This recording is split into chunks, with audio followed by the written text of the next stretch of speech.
नमस्कार दोस्तों, स्वागत है आपका बिहारी रिपोर्टर में। आइए आज बिहार की 15 बड़ी खबरों को जानते हैं। तो फटाफट आप कमेंट बॉक्स में ये जरूर बताएं कि आप बिहार के किस जिले में रहते हैं, और साथ ही आपके मन में कोई सवाल हो तो आप कमेंट बॉक्स में जरूर पूछें और अपनी तरफ से एक प्यारा सा लाइक इस वीडियो को जरूर कर दें। तो आज की सबसे पहली खबर है, बिहार का मुख्यमंत्री कौन? नीतीश कुमार बोले, मैंने नहीं किया कोई दावा, एनडीए लेगा फैसला। बिहार विधानसभा रिजल्ट आने के बाद गुरुवार को नीतीश कुमार जदयू के निर्वाचित विधायकों से मिले और इसके बाद मीडिया से बात करते हुए उन्होंने सीएम के सवाल पर चौंकाने वाला जवाब दिया। उन्होंने खुद को सीएम बनने के फैसले पर कहा कि मैंने मुख्यमंत्री बनने का दावा नहीं किया है।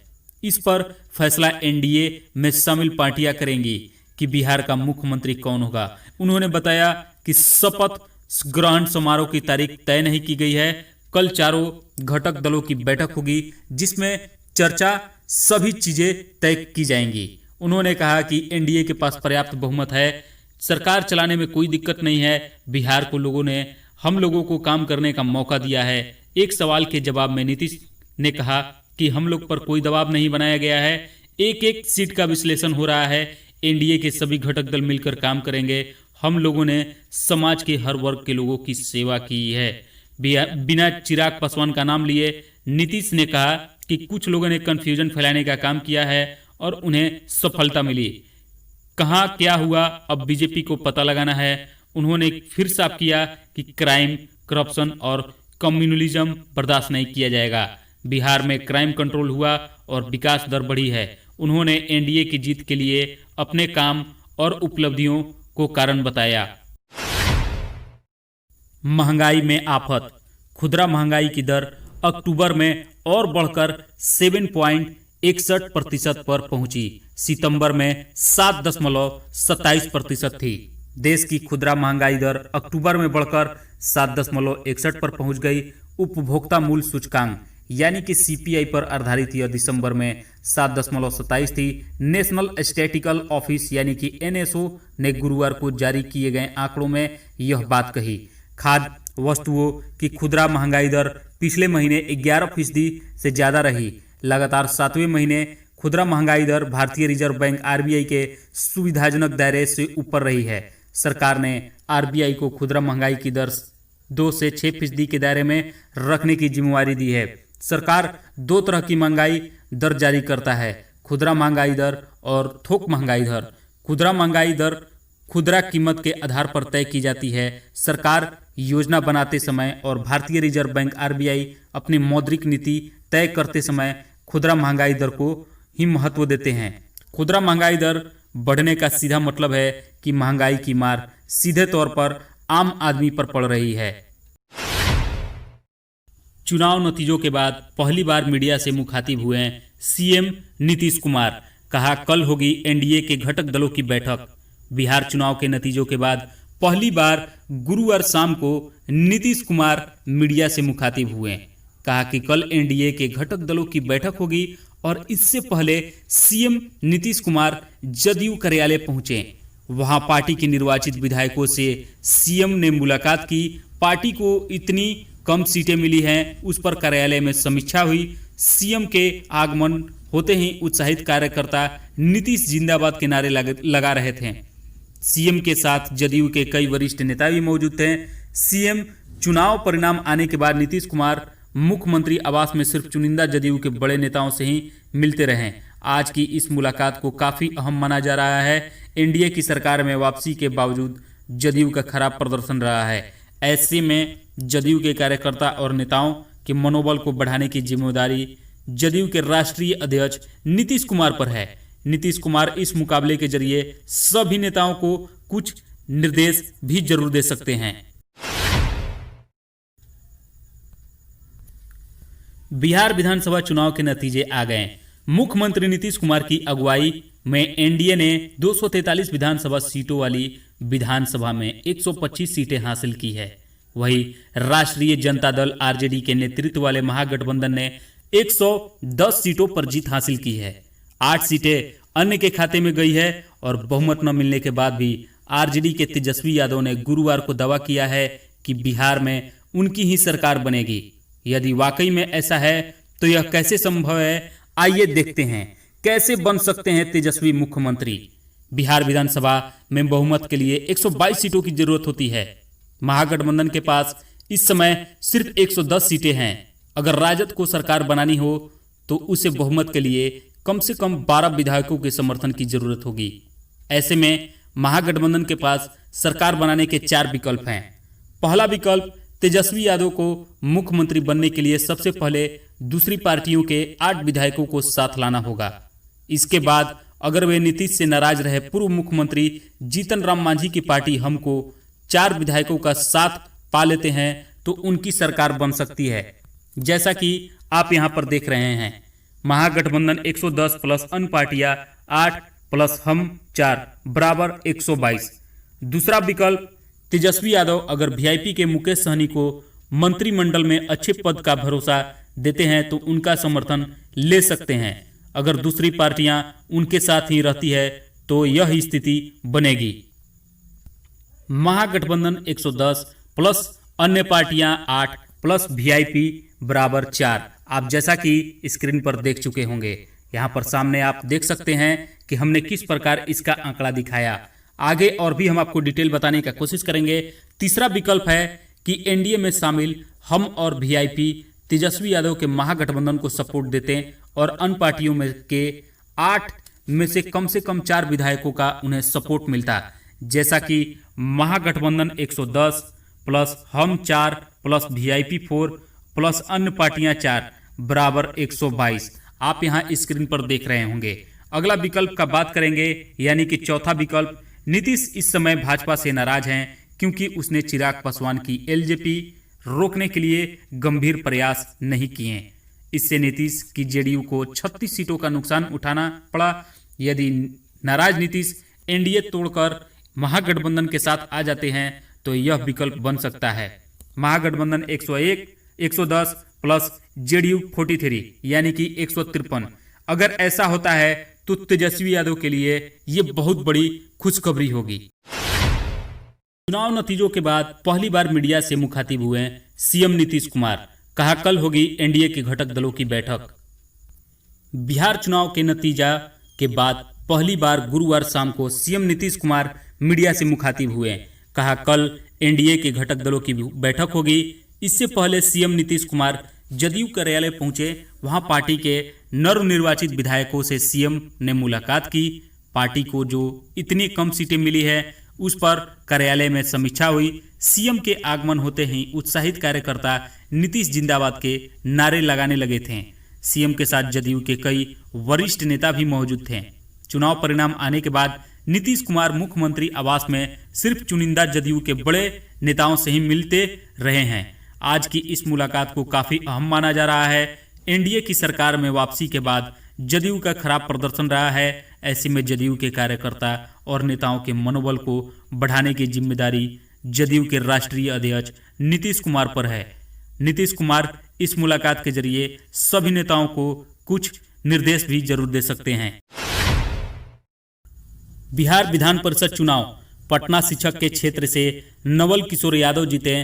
तिरहुत में देवेश चंद्र ठाकुर व सारण में केदारनाथ पांडे आगे। बिहार विधानसभा चुनाव के बाद अब विधान परिषद के स्नातक एवं शिक्षक निर्वाचन का परिणाम भी आने लगा है। इस क्रम में पहली जीत पटना शिक्षक निर्वाचन क्षेत्र से भाजपा नेता नवल किशोर यादव को मिली है। उन्होंने अपने निकटतम प्रतिद्वंदी को 1263 वोटों से हराया है। पटना स्नातक एवं शिक्षक निर्वाचन क्षेत्र की मतगणना सुबह 8 बजे से आर्यभट्ट ज्ञान विश्वविद्यालय में चल रही है। स्नातक निर्वाचन क्षेत्र की मतपेटी शाम 3 बजे के करीब खुली है। इसके नतीजे देर रात तक आएंगे। तेजस्वी बोले, हम हारे नहीं, हराए गए। परिणाम हमारे पक्ष में, पर फैसला एनडीए के पक्ष में आया। बिहार चुनाव के नतीजे एनडीए के पक्ष में भले आए हो, लेकिन राजद इसे हार मानने को तैयार नहीं है। नतीजा आने के 2 दिन बाद राजद नेता तेजस्वी यादव ने कहा कि जनता का जनादेश महागठबंधन को ही मिला है, पर चुनाव आयोग का नतीजा एनडीए के पक्ष में आया है। उन्होंने कहा कि हम हारे नहीं हैं, हराए गए हैं। चुनाव परिणाम हमारे पक्ष में आए, जबकि फैसला एनडीए के पक्ष में आया। तेजस्वी ने नीतीश पर तंज कसा। कहा कि हम लोग रोने वाले नहीं हैं, संघर्ष करने वाले हैं। जो पार्टी चेहरा बदलने की बात करती थी वह खुद तीसरे नंबर पर आ गई। नीतीश कुमार में नैतिकता नहीं बची, अगर थोड़ी भी बची हो तो उन्हें कुर्सी छोड़ देनी चाहिए।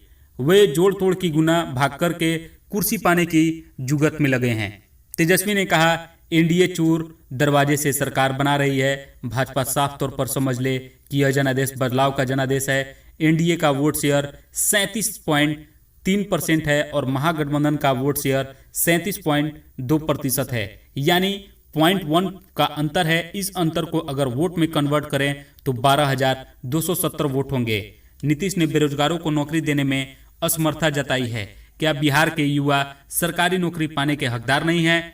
देश में पहली बार किसी पार्टी ने अपने एजेंडे में 10 लाख नौकरी देने की बात रखी। हम लोग जल्दी ही धन्यवाद यात्रा निकालेंगे। अगर शिक्षा और रोजगार के क्षेत्र में सुधार नहीं हुआ तो महागठबंधन के लोग आंदोलन करेंगे। स्वामी विवेकानंद की 2 साल से ढकी मूर्ति के अनावरण के बाद मोदी बोले, अब इनकी छत्र छाया में भी डिबेट कीजिए। नेहरू के नाम पर बनी और लेफ्ट का गढ़ कही जाने वाली जेएनयू में गुरुवार को प्रधानमंत्री नरेंद्र मोदी वर्चुअली पहुंचे। उन्होंने यहां स्वामी विवेकानंद की मूर्ति का अनावरण किया, जो कैंपस में 2018 से ढक कर रखी हुई थी। वीडियो कॉन्फ्रेंसिंग के जरिए दिए संबोधन में प्रधानमंत्री ने कहा, पेट भरा हो तो डिबेट में मजा आता है। आपके आइडियाज डिबेट डिस्कशन की जो भूख साबरमती ढाबे में मिटती थी, अब स्वामी जी की प्रतिमा की छत्र छाया में इसके लिए एक और जगह मिल गई। मोदी ने कहा कि स्वामी विवेकानंद की मूर्ति सपनों को साकार करने की प्रेरणा देती है। इससे सशक्त भारत का सपना साकार करने की प्रेरणा मिलती है। स्वामी विवेकानंद जानते थे कि भारत दुनिया को क्या दे सकता है। 1 सदी पहले स्वामी विवेकानंद ने मिशिगन यूनिवर्सिटी में इसकी घोषणा भी की थी। स्वामी जी ने अपनी पहचान भूल रहे हैं, भारत में नई चेतना का संचार किया था। प्रधानमंत्री मोदी ने कहा कि सभी नौजवानों से एक नारा बोलने के लिए कह रहा हूं, स्वामी विवेकानंद अमर रहे। इसके बाद उन्होंने अपने भाषण की शुरुआत की। कैसा यह जश्न है? बिहार की जीत पर दिल्ली भाजपा मुख्यालय में हुआ जश्न, बिहारी चेहरे ही रहे गायब। नीतीश कुमार नाराज क्या हुए? भाजपा से सुशील मोदी की दरकिनार हो गए।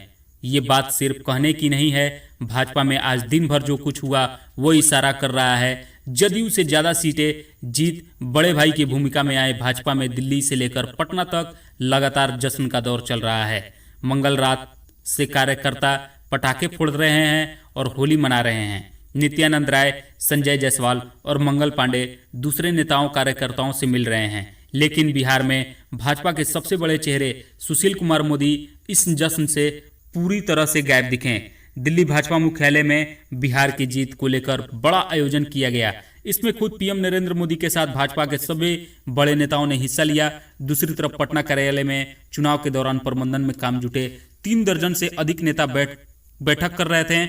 इन कार्यकर्ताओं को पीएम का संबोधन भी बड़े सभागार में लगे एलईडी स्क्रीन पर दिखाया गया। केंद्रीय मंत्री नित्यानंद राय, मंगल पांडे, संजय जायसवाल और सांसद जनार्दन सिंह सिग्रीवाल और सांसद रामकृपाल यादव इन नेताओं कार्यकर्ताओं को धन्यवाद करने पहुंचे थे। बिहार भाजपा का एक प्रमुख चेहरा जो इन सब के बीच नहीं देखा वो थे उप मुख्यमंत्री सुशील कुमार मोदी।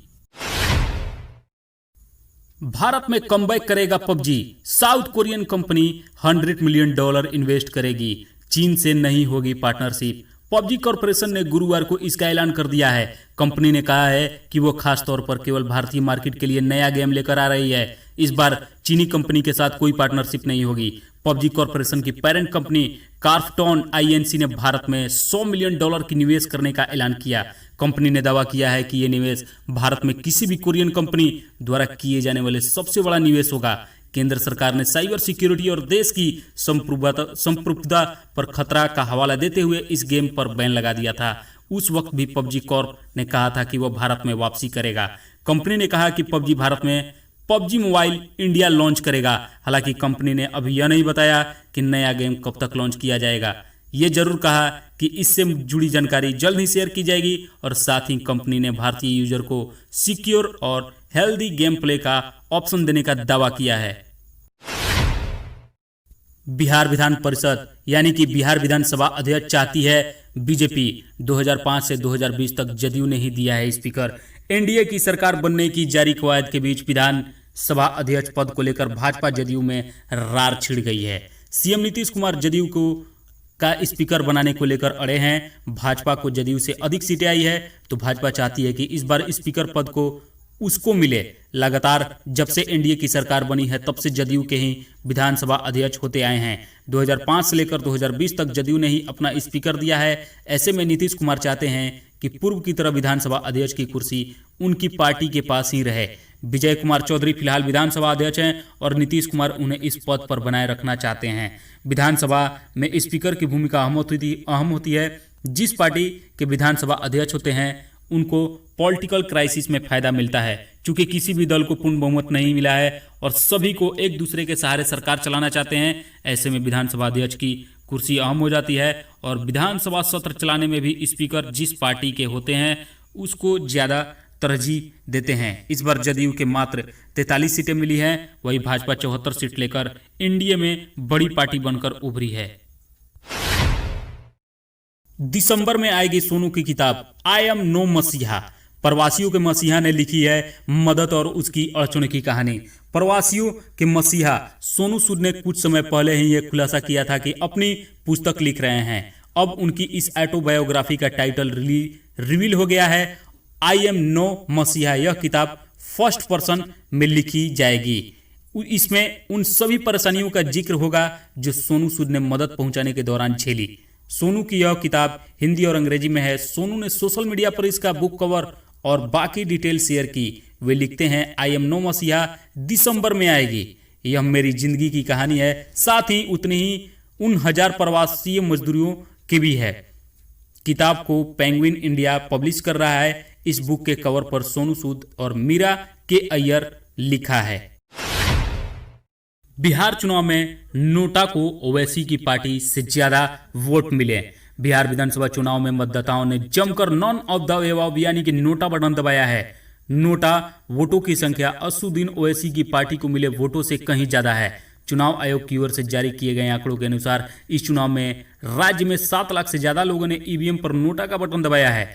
243 सीटों वाली विधानसभा के लिए हम इस उपचुनाव में सत्ताधारी गठबंधन को 125, विपक्षी महागठबंधन को 110 और अन्य पार्टी को 8 सीटें मिली हैं। इस चुनाव में एनडीए को बहुमत मिला है और नीतीश कुमार का सीएम बनना तय हो गया है।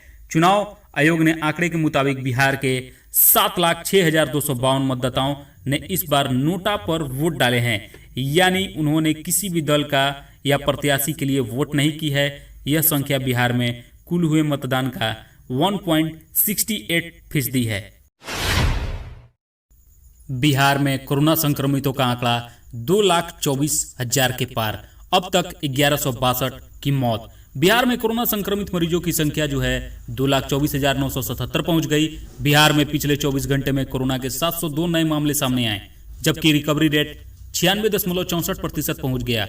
बिहार स्वास्थ्य विभाग के जरिए बुधवार को जारी रिपोर्ट में कहा गया है कि राज्य में पिछले 24 घंटे के दौरान कोरोना के 702 नए मामले सामने आए हैं, जबकि 1162 लोगों की मौत हुई। पिछले 24 घंटे के दौरान 821 संक्रमित होकर स्वस्थ होकर अपने घर जा चुके हैं और राज्य में अब तक 2,17,422 संक्रमित स्वस्थ हो चुके हैं और बिहार राज्य में कोरोना संक्रमित व्यक्तियों के स्वस्थ होने की दर 96.64% पहुंच गया है। बिहार में कोविड-19 के फिलहाल 6,392 सक्रिय मरीज हैं। जमुई में चिराग पासवान ने जारी की प्रेस रिलीज, कहा जल्द निकालेंगे धन्यवाद यात्रा। लोक जनशक्ति पार्टी के राष्ट्रीय अध्यक्ष और जमुई सांसद चिराग पासवान ने प्रेस रिलीज जारी कर चुनाव में हुई हार की समीक्षा की। इस दौरान उन्होंने बिहार विधानसभा चुनाव 2020 में बिहार की जनता के मतदान के लिए धन्यवाद दिया।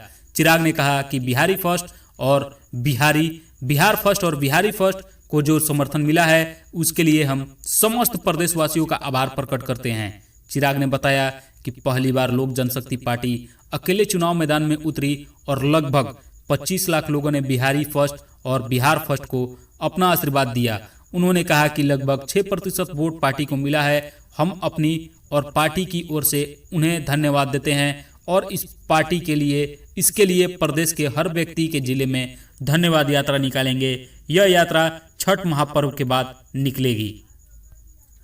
दोस्तों, इस प्रकार का वीडियो अपडेट पाने के लिए प्लीज मेरे चैनल को एक लाइक, सब्सक्राइब और शेयर जरूर करें। मिलते हैं दोस्तों अगले वीडियो में। जय हिंद, जय भारत।